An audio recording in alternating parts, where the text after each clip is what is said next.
Here are my top 5 dreams for Star Wars Outlaws 2.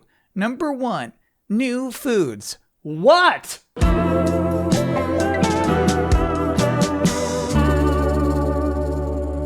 you could say I'm in a bit of a Bonanza-fueled bliss at the moment. Donkey Kong Bonanza is on my mind. However, I'm only probably less than halfway through this game at this point. And I know everybody's already way past me. It feels like the entire internet is way past me. So we're not talking about Donkey Kong Bonanza this week. We're going to look at a couple of the big news stories of the week and then maybe relate them to Donkey Kong Bonanza. First, let's begin with the long-teased reveal of Battlefield 6. If you didn't manage to watch this trailer this week, you can almost predict how it goes. Basically, since 2011, Battlefield trailers are about 2 things: epic seriousness and drums and buzzing.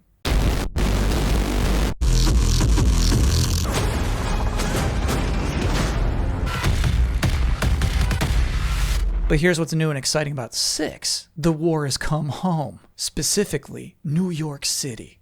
The greatest city in the world, exploding before our eyes. What I find funny is that the opening shots are of the US president nursing some scrapes on his hand. He's got a speech that basically lays out the plot, but also tries to amp you up, concluding with this. For the Pax Armada mercenaries who are watching now, I have a message.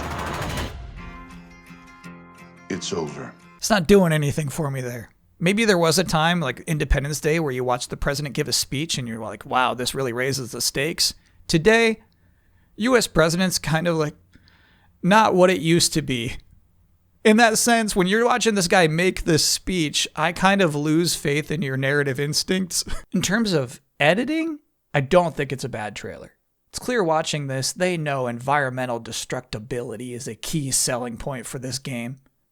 Everybody's playing catch up with Donkey Kong suddenly. Because here's the thing, in any action trailer, you can't just show exploding buildings back to back to back to back. Eventually, you're going to have to show some faces. And they show some faces. They seem particularly excited about this guy. And then, of course, it ends with drums and buzzing. Pause there, because you're about to see the actual most important part of the trailer. Yes, we see the title for 3 seconds, but then after that, the big news. Multiplayer reveal July 31st, aka next week. Kind of makes the whole rest of the trailer just feel like a dog and pony show, you know? No. This isn't the game. This isn't Battlefield 6. It's just, the stuff we put in the trailer. Very recently, Call of Duty Black Ops 7 did a very similar move. And I know it's rude to always compare these 2 games, but I can't think of 2 franchises more comparable. Anyway, the Black Ops 7 trailer didn't even have to say multiplayer reveal at a specific date. It was just kind of implied with these obscured scenes of gameplay-like things happening. Essentially, they're saying, okay, we got the show business out of the way. Stay tuned for the real stuff. And at this point, I feel like it's foolish to be critical of such a thing because it just works. Right? Call of Duty just succeeds every year. It's not like they're doing something wrong with their trailers. What I find so interesting about Call of Duty and Battlefield here is this relationship between campaign and multiplayer, not just in marketing, but also in the games themselves, where they choose to put their emphasis. And if I could relate it to Donkey Kong Bonanza, it would be like if that reveal trailer just ended right here. And then maybe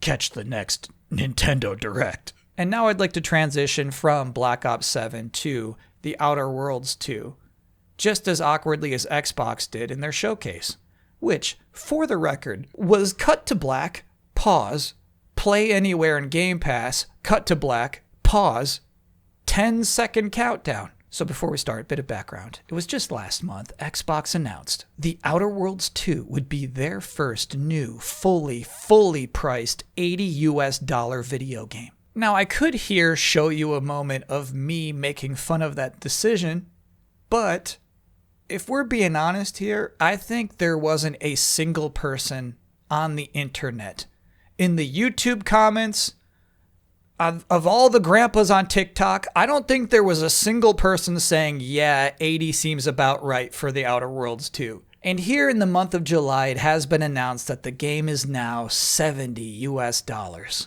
And hey, if you pre-ordered at full price, you can get your money back even. To human beings, 80 was never the right price for this game, but Microsoft had some data that says it was. There was somebody in some meeting at some point who said 80 is right, 80 will work, 80 is optimal. And then at some other point, the data changed. Whether that's pre-order numbers or social media sentiment or Copilot changed its mind, something changed.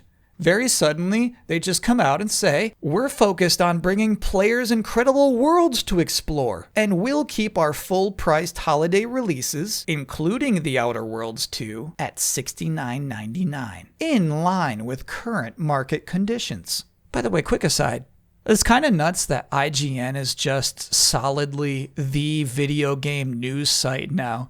I was looking for the press release where Microsoft announced this. They didn't. They just sent one to IGN, and then everyone else comes to IGN and writes their own headlines. Just a bunch of ducks eating our breadcrumbs from IGN on a bench. But I was looking at another IGN exclusive from back in May. They had the scoop that, among other price increases, Xbox's fall games would be $80. And here's what's really fun about this.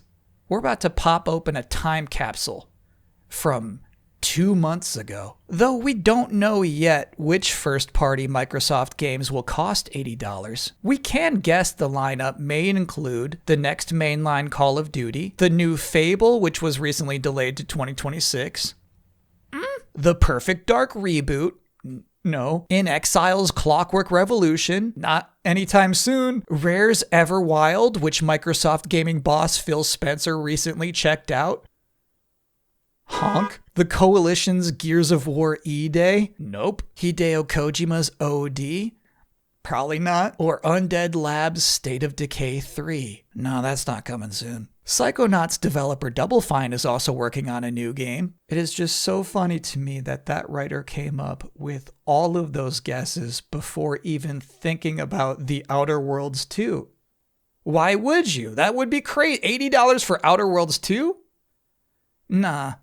Probably Everwild. Look at how Obsidian themselves chose to announce this. All right, actually, first, I do love this image.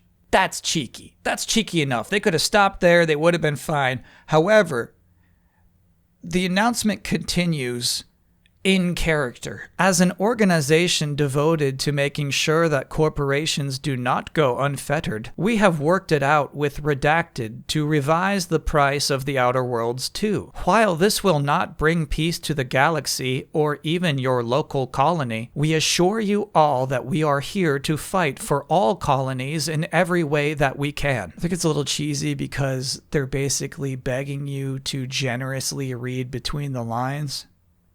Sounds like a real victory against Redacted, right? Good for you, Obsidian, but Redacted just said all of their fall games are going to be $70 until the market conditions change. And then the post just abruptly breaks character to explain how refunds will work with your actual real money.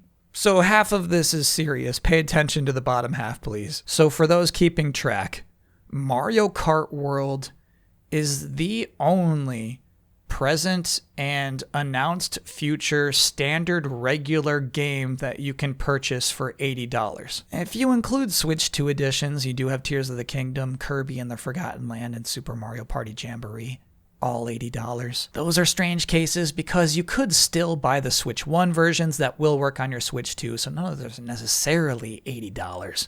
So let's just say, Mario Kart World remains the $80 game.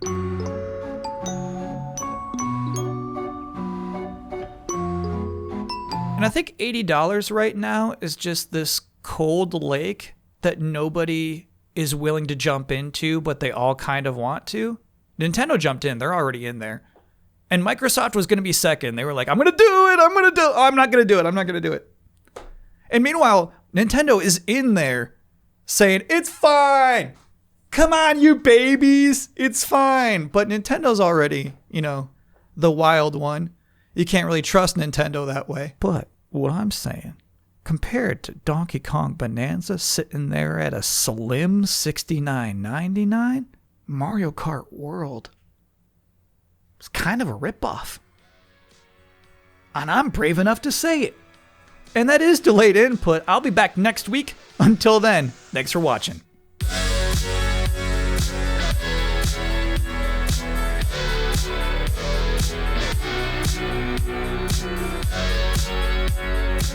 Okay, I was kind of being dishonest earlier. I do have more things I want to say about Bonanza, but back here, as the credits roll by, it's much more casual, quite obviously. So here are 3 nice things I want to say about the game. Early Bonanza thoughts. 1, it is distinctly weird. So think about Mario Wonder. That's a weird game, right? So weird! But here's what I'd argue. I don't think it's weird in any particular way. Donkey Kong Bonanza, I can't really fully explain it, but it does just have this very specific, joyful / confident Kong energy vibes. You're looking at things you've never seen before, but they still make sense somehow. And I think that really works to separate this from any other franchise out there. It is distinct, if I may, already iconic. 2, it's distinctly Nintendo. It's clear there's a lot of Mario framework lying beneath this game's design. But also, there's these moments that feel so Zelda-like. It's like I'm doing a dungeon almost, sometimes. So yeah, Donkey Kong Bonanza is this kind of like rule-breaking game, right? But to me, it's still applying the rules of its predecessors. Like it couldn't exist without Mario and Zelda, and yet it becomes its own thing because of how it responds to those rules. It's wild. And then number 3, there's a fundamental understanding of how fun it is to smash things. Forgive me for this. I'm about to make an improv comedy analogy, which I realize is a bad idea, but I do feel like it's kind of relevant here. There's a phrase that I like called giving a gift, right? So imagine this. Imagine there's a 2-person scene, and it's you and this other person. The other person is initiating, means they're kicking off the scene. They look at you and they say, "Hey, man, I just got some bad news about my mother. So if you could just, for 5 minutes, not talk about werewolves, that would mean a lot to me." You've just been given a gift because obviously, now your job is to talk about werewolves. And that's what I can like about improv, right? Improv can be fun occasionally because you're playing a game there. The first person playing, they're going to now escalate how inappropriate it would be for the other person to talk about werewolves. And then the other person just has to escalate, "I'm so sorry. I'm sorry. I understand. That's my bad. I am sorry." Did you know, in some lore, werewolves are incapable of shame? Obviously, an audience would laugh at that point.